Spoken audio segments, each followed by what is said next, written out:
les actions de la région, c'est d'abord structurer les filières. On a défini les objectifs dans ce qu'on appelle le SRADET, un schéma régional qui fixe des grands objectifs à l'échéance 2030. Et dans ce schéma, on a souhaité à la fois produire plus d'énergie renouvelable et contribuer à consommer moins en soutenant notamment les initiatives d'isolation des bâtiments, d'amélioration de la performance des bâtiments.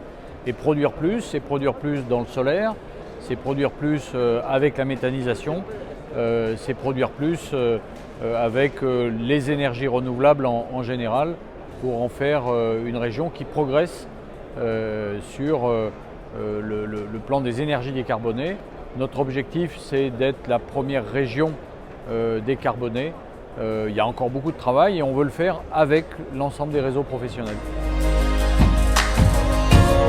C'est aider à la formation, c'est une des compétences de la région en lien avec les organisations professionnelles. C'est lever les freins. Par exemple, si on veut faire du solaire, il faut parfois désamianter, donc on veut soutenir le désamiantage.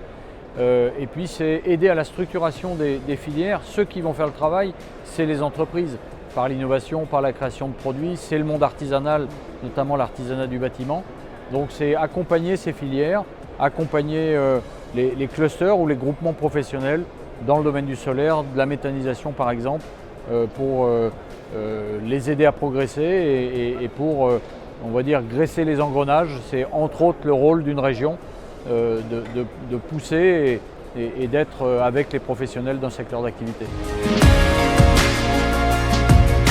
Oui, il suffit de voir les exposants ici. Ce sont des exposants nationaux, mais aussi des exposants régionaux.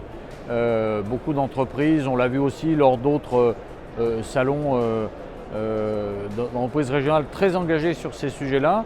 Il y a évidemment aussi le sujet des filières déchets. On a signé des accords avec certaines filières professionnelles pour améliorer la gestion des déchets, faire du déchet une ressource. Certaines filières métiers sont très avancées. Je pense notamment au monde du bâtiment travaux publics, je pense au monde de la plasturgie. Donc voilà, l'ensemble des filières professionnelles de la région progressent avec l'aide de la région et avec les enjeux sociétaux normaux sur lesquels on veut prendre toute notre place. Ce salon Bipositif, c'est le salon des solutions et on est bien persuadé que l'environnement, c'est source d'innovation, de création d'emplois, de solutions.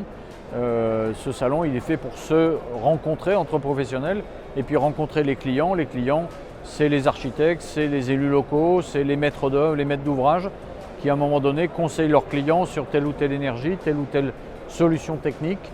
Et ce salon, il a cette faculté-là à réunir en un lieu donné l'ensemble des acteurs avec des conférences, avec des programmes de formation, avec des visites de stands, avec un invité d'honneur cette année qui est le Danemark, qui a aussi sur un certain nombre de sujets, notamment sur les réseaux de chaleur, un peu d'avance sur notre pays. Donc voilà, c'est ces rencontres de professionnels et de métiers qui font que ce salon il est positif parce que l'écologie, elle doit être positive, elle doit être dans l'écologie des solutions.